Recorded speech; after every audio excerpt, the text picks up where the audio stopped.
What's going on YouTube? All right, this is the video I've been anticipating, and I hope you guys find extreme value in it. So I'm gonna go ahead and break down my nutritional approach on how to optimize for muscle building and productivity. So why did I decide to optimize for both? Well, time and time again, I found myself not being able to do focused work. And this is coming from somebody that struggled throughout his whole childhood, young adult life with productivity. Academically, I was never inclined, didn't really care about what my teachers were saying. And that kind of transferred over into just like the real world. And it's just the lack of habit and the lack of attention and focus to just get tasks done, right? And especially once I got into bodybuilding, all the food you have to constantly be eating, the carbohydrates, the constant state of just feeling sleepy, tired, like that food coma you get after eating a whole bunch of carbs. Like that was a constant struggle for me, even up until like a couple months ago. I was still struggling with it. So I was like, okay, I gotta find a way to be more productive, whether that's optimizing my nutrition, my habits, the way I go about getting work done. And I did. I incorporated routines, systems in place. And one of the big factors that has really taken my attention, my focus, and my productivity to that other level has been my nutritional change. And so this system is optimized for productivity and hypertrophy, you know, because no matter how hard I tried to sit down and be productive, I just wouldn't get shit done. I was always hyper focused on food. Like, when's my next meal? I got to eat every 2 to 3 hours. I have to stay focused on that. Once I did eat, then my digestion would be off. I'd feel bloated. I get the midday coma. Then there's also decision fatigue involved with it. Like, okay, what do I have to eat? And that takes time away from the work that has to get done. So I wanted to build a system that I could run every day for optimizing my business, which is coaching, and still pursue that Greek god physique. So, like I said earlier, the problem was like that bodybuilding lethargy trap. It's an endless cycle throughout the whole day. And most people, guys, most fit people are actually zombies during business hours. They won't tell you that because they all look good, but most of us in the fitness realm are in the fitness realm because we lack focus, because we lack productivity. And that comes a big part with our nutrition and just the way we go about handling life.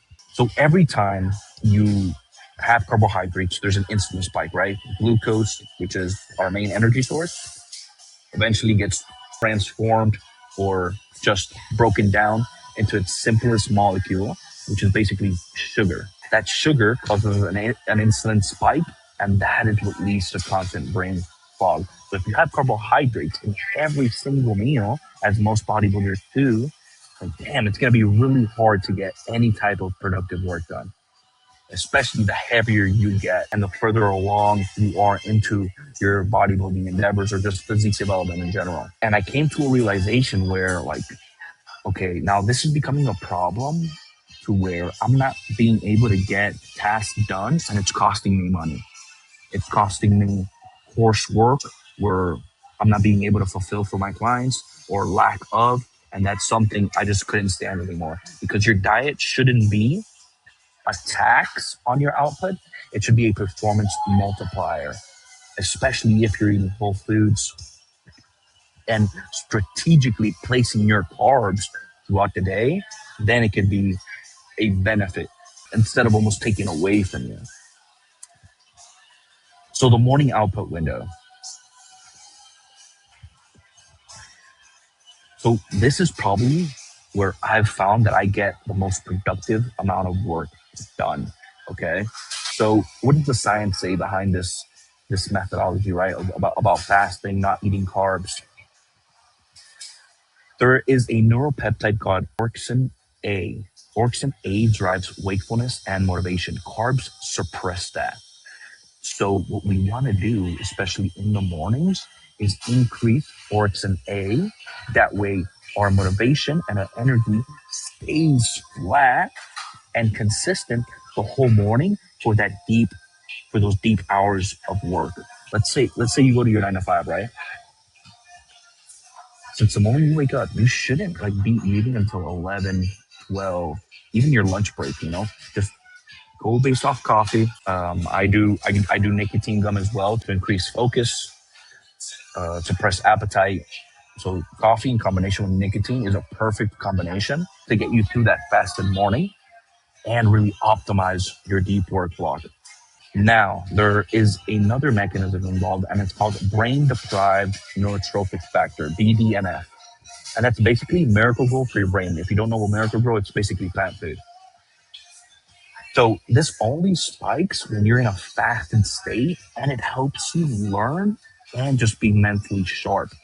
So we do want to make sure that BDNF stays elevated throughout our whole morning. The second, again, we have carbohydrates, that automatically plummets.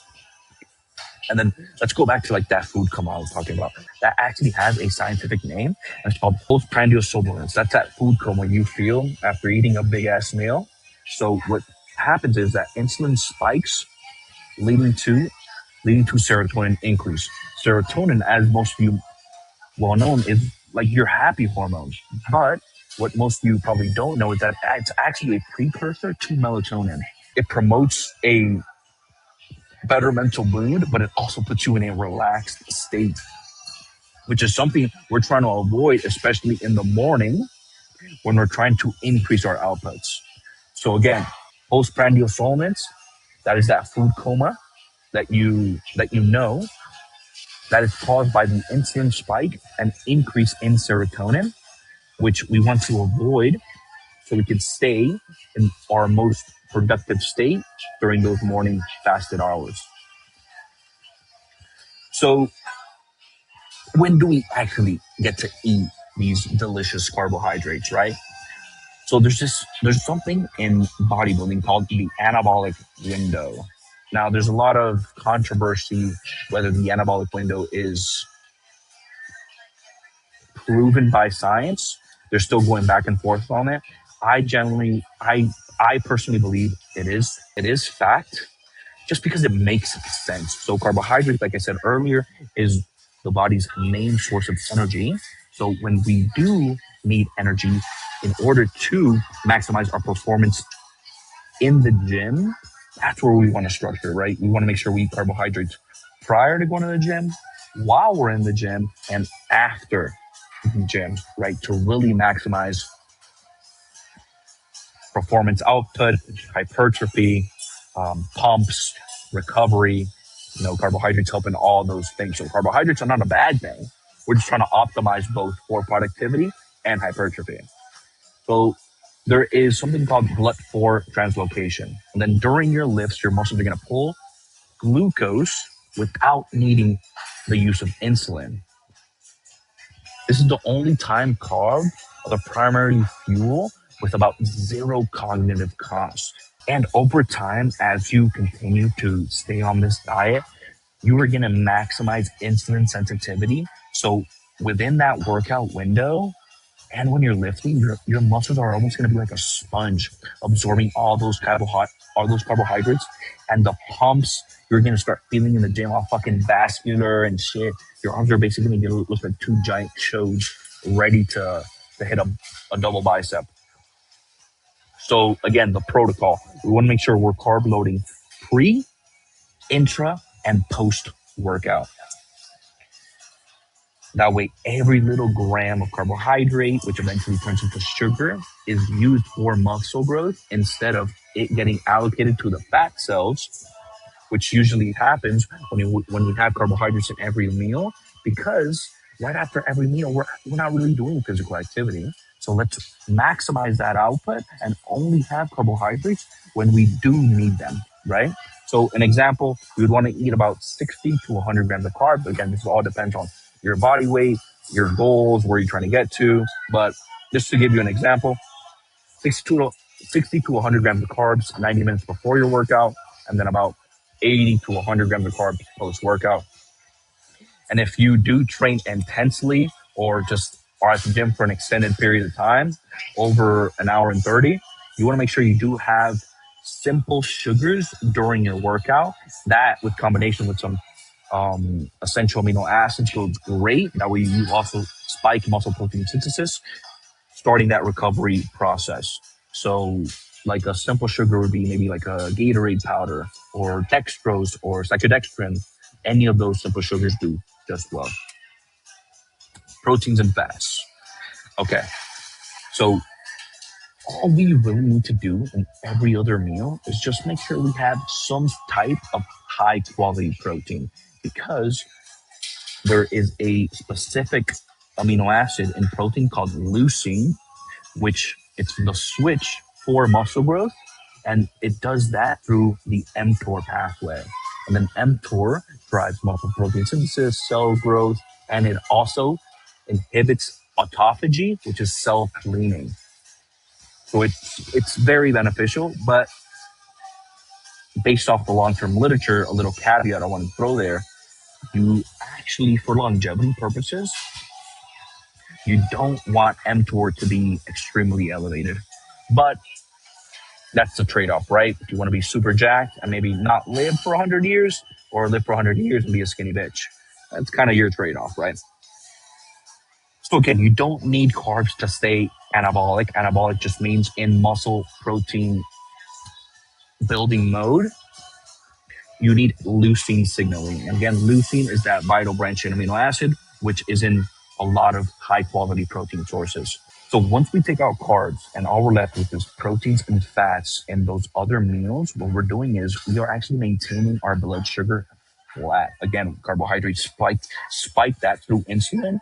With fat dominant and protein dominant meals, we're able to keep that, leading to just stable energy throughout our day. So the protocol, you want about 30 to 50 grams of high quality protein every 2 to 4 hours. But again, this really depends on your lifestyle, your goals, but that's usually where you want to be at. So how would a daily schedule look? Well, this is very similar to my daily schedule. On the right hand, you'll see my schedule from 5 a.m. all the way to 3. That's usually how it goes. And since you can see there, I usually fast in the morning. I'll have some black coffee as soon as I start my productive work. I have my nicotine gum right next to me. And then I also do some EAAs with apple cider vinegar in the morning to, again, make sure insulin sensitivity is optimized. But if you're the type of person that likes to eat when he wakes up, stick to fats and proteins. Okay, so like a steak and eggs is good. Maybe some just eggs and avocado, anything like that would be just well. So we want to fast up until 11 a.m., 12.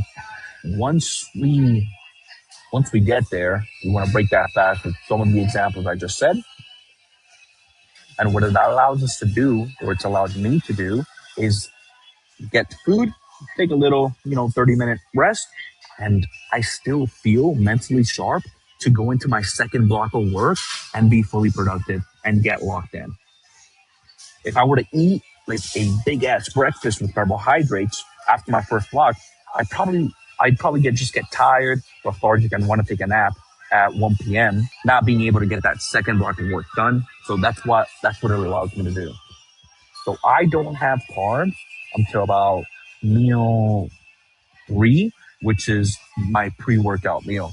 And that pre-workout meal is probably like 300 grams of rice, some chicken, honey. Again, we want to implement carbs before our workout, but we also want to keep them clean carbs, right? We're still sticking to whole foods throughout this whole diet. Like I said, the intra carbs, if you train with a lot of volume, you train intensely, or you're just in the gym for an extended period of time, you want carbohydrates, Gatorade powder with some essential amino acids, and you sip that throughout your whole workout session. That way, again, we're improving recovery, performance output is maximized, and again, muscle protein synthesis. And then once we eat that post workout meal, which is probably or should be the highest carbohydrate meal of the day, once we get home and we're decompressing, about to go to sleep, we want to get another meal in. But this one, again, we go back to the original formula, proteins and fats, because again, why eat carbohydrates if we're going to go straight into bed? We don't need the energy. Ideally, for the last meal of the day, you want a type of protein source involving casein. There's casein powders out there, yogurt, Greek yogurt's great source of casein, cottage cheese, another one, beef, just high quality sources. Now, does this type of nutritional approach work for everybody? No.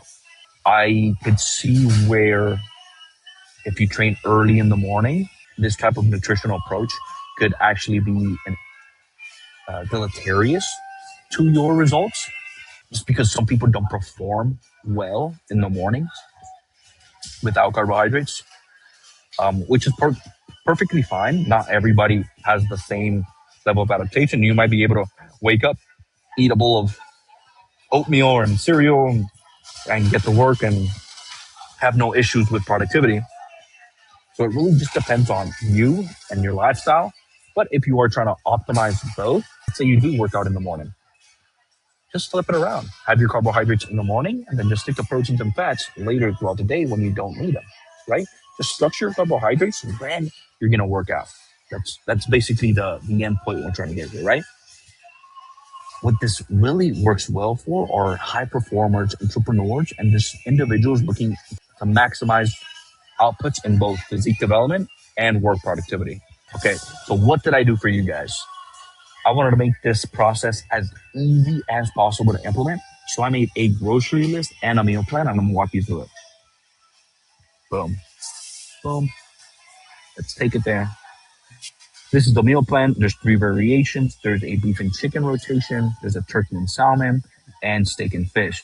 Guys, be cautious with the calories because although these are all whole foods, very good for you, this is going to optimize both hypertrophy and productivity.